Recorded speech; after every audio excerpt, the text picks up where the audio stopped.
आज 28 अप्रैल 2023 दिन शुक्रवार है। Welcome back to clean news MP. चलिए देखते हैं मध्य प्रदेश की 25 फटाफट बड़ी खबरों को। इससे पहले आप न्यूज को कहां से देख रहे हैं हमें कमेंट में जरूर बताएं। साथ ही वीडियो को लाइक करना बिल्कुल न भूलें। मुख्यमंत्री जन सेवा अभियान का दूसरा चरण 10 से 25 मई तक 15 विभागों की 67 सेवाओं का मिलेगा लाभ। विधानसभा चुनावों से पहले भाजपा सरकार और मुख्यमंत्री शिवराज सिंह चौहान प्रदेश की जनता को ये विश्वास दिलाना चाहते हैं कि उनकी सरकार की योजनाएं सभी वर्गों के कल्याण के लिए है और सरकार की प्रतिबद्धता है कि हर जरूरतमंद को इसका लाभ मिले। सीएम शिवराज खुद योजनाओं के क्रियान्वयन की समीक्षा करते हैं। शासकीय विभागों से आम नागरिकों को उपलब्ध कराई जाने वाली सेवाओं और उनकी समस्याओं के 100% निराकरण के लिए प्रदेश में 10 से 25 मई तक मुख्यमंत्री जन सेवा अभियान का दूसरा चरण चलाया जाएगा।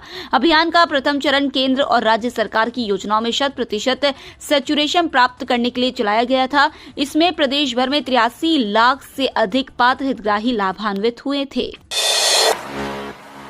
कभी भी जारी हो सकते हैं जेईई मेन के दूसरे चरण के परिणाम। ज्वाइंट एंट्रेंस एग्जामिनेशन मेंस के दूसरे चरण के परिणाम नेशनल टेस्टिंग एजेंसी कभी भी जारी कर सकती है। परीक्षा 6 से 15 अप्रैल के बीच में हुई थी। जेईई मेंस के दूसरे चरण में देश भर से करीब 12 लाख और इंदौर से 8,000 से ज्यादा विद्यार्थी शामिल हुए थे। परीक्षा के विशेषज्ञों का कहना है कि परीक्षा होने के 10 से 15 दिन में एनटीए परिणाम जारी करती रही है। परिणाम जारी होने का समय हो गया है। आईसर के वैज्ञानिकों ने खोजी जल शुद्धिकरण की सस्ती तकनीक, बनाई अनूठी जैविक झिल्ली। आज हम सभी के लिए शुद्धता काफी मायने रखती है, चाहे यह भोजन की हो या हवा और पानी की। इन्हीं में से एक जल की शुद्धता को लेकर काम किया है भारतीय विज्ञान शिक्षा और अनुसंधान संस्था के वैज्ञानिकों ने। इन्होंने जल को साफ और शुद्ध बनाने के लिए एक ऐसी क्रिस्टलीय नैनो छिद्र युक्त जैविक झिल्ली तैयार की है जो पानी में मौजूद सूक्ष्मतम जैविक प्रदूषकों को हटाने में भी कारगर है। यह झिल्ली जल के हानिकारक तत्वों को आकार के आधार पर छान कर बाहर कर देती है। प्रदूषकों सहित घुलनशील रसायन, उर्वरक आदि के कणों को भी पृथक कर देगी। इंदौर से रवाना होगी भारत गौरव पर्यटन ट्रेन। अब तक 450 लोग करवा चुके बुकिंग। मध्य प्रदेश के यात्रियों के लिए भारत गौरव पर्यटन ट्रेन का संचालन किया जा रहा है। यह ट्रेन मई माह में प्रदेश की वाणिज्य राजधानी इंदौर से रवाना होगी। यात्रा के लिए अब तक 450 लोगों ने बुकिंग करवा ली है। ट्रेन में 11 एलएसबी नॉन एसी कोच में 780 यात्री यात्रा कर सकेंगे। यात्रियों के रुकने के लिए होटल और 3 समय खाने की व्यवस्था रहेगी। पर्यटन स्थलों तक पहुंचाने के लिए बसों की व्यवस्था भी की गई है। इंदौर देवास उज्जैन रेलवे ट्रैक पर 130 किलोमीटर की गति से दौड़ेगी ट्रेन।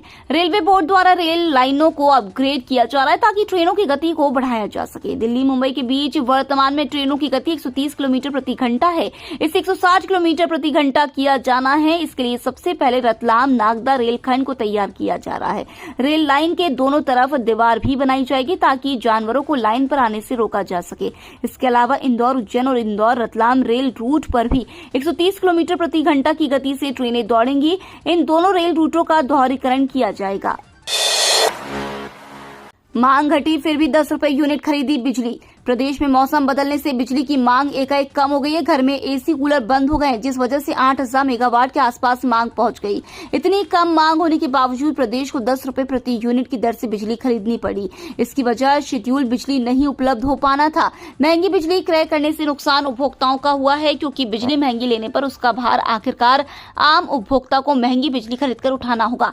अब तो बिजली कंपनी ने हर माह बिजली सरचार्ज तय करने का फॉर्मूला लागू किया है, जिसके बाद जो भी बिजली खरीदी पर खर्च होगा उसके आधार पर प्रति यूनिट एफसीए सरचार्ज लिया जाएगा। मध्य प्रदेश की सबसे बड़ी रिंग रोड का निर्माण शुरू हुआ। 24 माह में बनकर होगा तैयार। मध्य प्रदेश की सबसे लंबी रिंग रोड बनाने की शुरुआत हो गई है। पहले चरण में बरेला मानेगांव के बीच 16 किलोमीटर लंबी रिंग रोड निर्माण शुरू किया गया है। निर्माण एजेंसी ने इस मार्ग को क्लियर करना शुरू कर दिया है ताकि निर्माण प्रारंभ हो सके। सड़क का निर्माण 24 माह में पूरा होगा। लगभग 480 करोड़ रुपए की लागत से यह सड़क बनाई जाएगी। कुल 114 किलोमीटर लंबी रिंग रोड बनाई जानी है, जिससे अलग अलग चरण में बनाया जाना है। सभी के लिए निविदा जारी हो चुकी है। पंडित धीरेन्द्र शास्त्री का गृह जिले में विरोध शुरू। बागेश्वर धाम के धीरेन्द्र शास्त्री एक बार फिर अपने विवादित बयानों से चर्चा में आ गए हैं। उन्होंने अपने कथावाचन में राजा सहस्त्रबाहु जी को बलात्कारी और राक्षस बता दिया था, जिससे क्षत्रिय कलचुरी समाज भड़क उठा और अब उनका विरोध शुरू हो गया है। बता दें कि कथावाचक धीरेन्द्र कृष्ण शास्त्री के खिलाफ राष्ट्रीय कलचुरी एकता महासंघ कलचुरी कलाट समाज द्वारा आज शुक्रवार को पुलिस अधीक्षक महोदय, पुलिस उप महानिरीक्षक को आवेदन पत्र दिया जाएगा। भाजपा बूथ स्तर पर इन्फ्लुएंसर्स की सूची करेगी तैयार। 4 मई से शुरू होगा बूथ विजय संकल्प अभियान। भारतीय जनता पार्टी विधानसभा चुनाव की तैयारी में जुट गई है। भाजपा मुख्यालय में गुरुवार को भाजपा की बड़ी बैठक हुई। इसमें प्रदेश पदाधिकारी, सभी मोर्चा के प्रदेश अध्यक्ष, जिलाध्यक्ष, जिला प्रभारी शामिल हुए। बैठक में 2023 विधानसभा चुनाव की रणनीति को लेकर पदाधिकारियों को निर्देश दिए गए। बैठक में 4 मई से 14 मई तक बूथ विजय संकल्प अभियान चलाने की जानकारी दी गई। साथ ही सोशल मीडिया पर कार्यकर्ताओं को एक्टिव होने और बूथ स्तर पर इन्फ्लुएंसर्स की सूची तैयार करने को कहा गया। केंद्रीय कर्मचारियों की लीव के बदले नियम, इस शर्त पर मिलेगी 42 दिन तक छुट्टी। केंद्र सरकार ने अंगदान के लिए अपने कर्मचारियों को 42 दिनों का विशेष आकस्मिक अवकाश देने का फैसला किया है। बड़ी सर्जरी के बाद ठीक होने में लगने वाले समय को देखते हुए यह निर्णय लिया गया है। फिलहाल इस तरह के 30 दिनों के आकस्मिक अवकाश का प्रावधान था। मध्य प्रदेश हाई कोर्ट को मिली 7 नए जजों की सौगात, 36 हुई संख्या। मध्य प्रदेश हाई कोर्ट में 7 नए जजों की नियुक्ति का आदेश जारी हो गया है। इसी के साथ यहां पदस्थ जजों की संख्या बढ़कर 36 हो गई है। हालांकि जजों के कुल स्वीकृत पद 53 के मुकाबले 17 जजों की कमी अब भी बनी हुई है।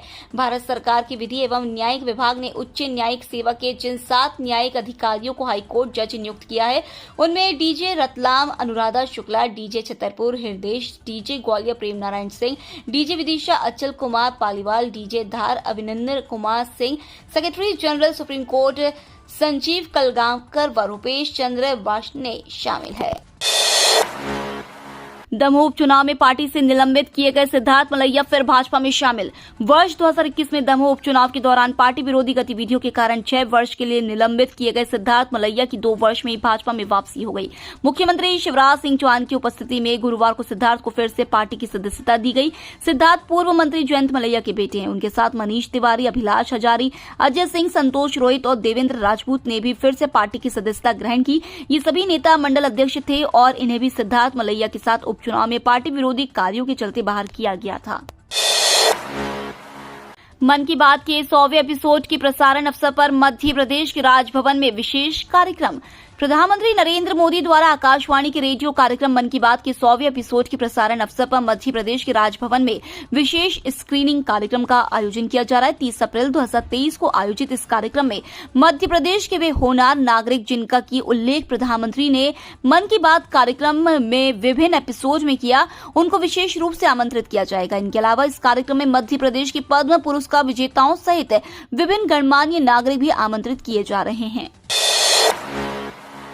युवतियों के प्रेगनेंसी टेस्ट मामले की जांच राष्ट्रीय महिला आयोग करे, कमलनाथ बोले। मध्य प्रदेश के डिंडोरी जिले में मुख्यमंत्री कन्या विवाह कार्यक्रम में चिकित्सा परीक्षण के नाम पर कथित प्रेगनेंसी टेस्ट कराने के मामले की जांच राष्ट्रीय महिला आयोग कराई। यह मांग पूर्व मुख्यमंत्री और मध्य प्रदेश कांग्रेस अध्यक्ष कमलनाथ ने राष्ट्रीय महिला आयोग की अध्यक्ष रेखा शर्मा से पत्र लिखकर की है। मध्य प्रदेश कांग्रेस अध्यक्ष कमलनाथ ने इस मामले को युवतियों के मौलिक अधिकारों का हनन और भारतीय संस्कृति के विरुद्ध बताया है। लाडली बहना सम्मेलन में मंडला पहुंचे राज्यपाल, सीएम मन से बोले सीएम शिवराज, 10 जून से बहनों के खातों में आएगा पैसा, बढ़ेगी आमदनी। मुख्यमंत्री शिवराज सिंह चौहान और राज्यपाल मंगूभाई पटेल गुरुवार को मंडला पहुंचे। यहां वे निवास विधानसभा के बबलिया में आयोजित लाडली बहना महासम्मेलन में शामिल हुए। इस दौरान उन्होंने मुख्यमंत्री भू अधिकार आवासीय पट्टों का वितरण, 224 करोड़ रुपए के विकास कार्यों का भूमि पूजन एवं लोकार्पण किया। इसके बाद जनप्रतिनिधियों, सीएम जन सेवा मित्र, पैसा मोबाइलाइजर्स एवं जन अभियान परिषद के सदस्यों से संवाद किया। सभा को संबोधित करते हुए सीएम शिवराज ने मंडला जिले को बधाई दी। उन्होंने कहा कि मंडला को बधाई, यहाँ बेटियां ज्यादा जन्म लेती हैं। साथ ही सीएम ने कहा कि 10 जून से लाडली बहना योजना के पैसे खाते में आने लग जाएंगे, इससे बहनों की आमदनी बढ़ेगी। स्मृति ईरानी ने डाकघर में महिला सम्मान बचत प्रमाण पत्र खाता खोला। महिला एवं बाल विकास और अल्पसंख्यक मामलों की मंत्री स्मृति ईरानी नई दिल्ली में संसद मार्ग के मुख्य डाकघर में महिला सम्मान बचत प्रमाण पत्र खाता खोला। केंद्रीय मंत्री ने खाता खुलवाने के लिए डाकघर में आम नागरिक की तरह ही औपचारिकताओं को पूरा किया। खाता खुलते ही उन्हें कंप्यूटर जनित पासबुक जारी की गई। इस मौके पर मंत्री ने सुकन्या समृद्धि योजना के कुछ लाभार्थियों से भी बात की। राहुल गांधी को धमकी देने वाला आरोपित उज्जैन से रासुका में गिरफ्तार। भारत जोड़ो यात्रा के दौरान कांग्रेस नेता राहुल गांधी को जान से मारने की धमकी देने वाले आरोपित दया सिंह उर्फ प्यारे सिंह उर्फ एशीलाल झाम निवासी पंजाबी मोहल्ला राजेंद्र नगर बैतूल को क्राइम ब्रांच की पुलिस ने दोबारा गिरफ्तार किया है। उसे उज्जैन से गिरफ्तार किया गया है। आरोपित की गिरफ्तारी रासुका के तहत की गई थी। रासुका के तहत वारंट जारी होने के बाद से वह फरार चल रहा था। डीसीपी निमिष अग्रवाल के मुताबिक पिछले वर्ष नवंबर में आरोपित ने एक मिठाई की दुकान पर पत्र लिखकर राहुल गांधी को जान से मारने और इंदौर में बम धमाके करने की चेतावनी दी थी। शिवपुरी तक जाकर कुनू पार्क की सीमा की ओर लौटी आशा चीता। शिवपुर के कुनू नेशनल पार्क से बाहर निकली आशा चीता ने 2 दिनों में शिवपुरी की सीमा में पहुंचने के बाद आखिर गुरुवार शाम कुनू की ओर रुख कर लिया। डीएफओ पीके वर्मा ने बताया कि आशा खुद ही काफी दूर तक घूमने के बाद लौटी है। इस दौरान कहीं कोई शिकार करने के प्रमाण नहीं मिले हैं। हो सकता है इस वजह से उसने वापसी का रुख किया हो, क्योंकि कुनू में पर्याप्त भोजन उपलब्ध है। 6 स्मॉल फाइनेंस बैंकों में एफडी पर 9.5% तक ब्याज। भारतीय रिजर्व बैंक ने भले ही अप्रैल में रेपो रेट बढ़ाने के सिलसिले को रोक दिया हो, लेकिन अब भी कई सारे small finance bank fixed deposit पर 9.50% तक ब्याज दे रहे हैं। हालांकि पिछले साल मई से अब तक आरबीआई ने रेपो दर में 2.5% की वृद्धि की है। इससे बैंकों को जमा और कर्ज पर ब्याज दरें बढ़ाने की जरूरत पड़ गई है। इस महीने केंद्रीय बैंक ने बढ़त की गति रोककर दरों को यथावत रखा है। सूर्य कुमार का कटा पत्ता, डब्ल्यूटीसी के लिए स्टैंड बाय में भी नाम नहीं। 7 जून को भारत और ऑस्ट्रेलिया के बीच इंग्लैंड के ओवल में डब्ल्यूटीसी का फाइनल मैच खेला जाएगा। इसके लिए टीम इंडिया का ऐलान पहले ही हो चुका है। वहीं अब बीसीसीआई ने 5 स्टैंड बॉय प्लेयर के नाम की भी घोषणा कर दी है। हालांकि बोर्ड ने इन नामों को उजागर नहीं किया है। सूत्रों के मुताबिक सूर्य कुमार यादव का पत्ता कट गया है। लिस्ट में सरफराज, ऋतुराज, नवदीप, ईशान और मुकेश कुमार शामिल है। नारी सम्मान योजना से बीजेपी की लाडली लक्ष्मी योजना को जवाब देगी कांग्रेस। चुनावी साल में मध्य प्रदेश की दोनों ही प्रमुख पार्टियां सत्ता पाने के लिए एड़ी चोटी का जोर लगा रही है।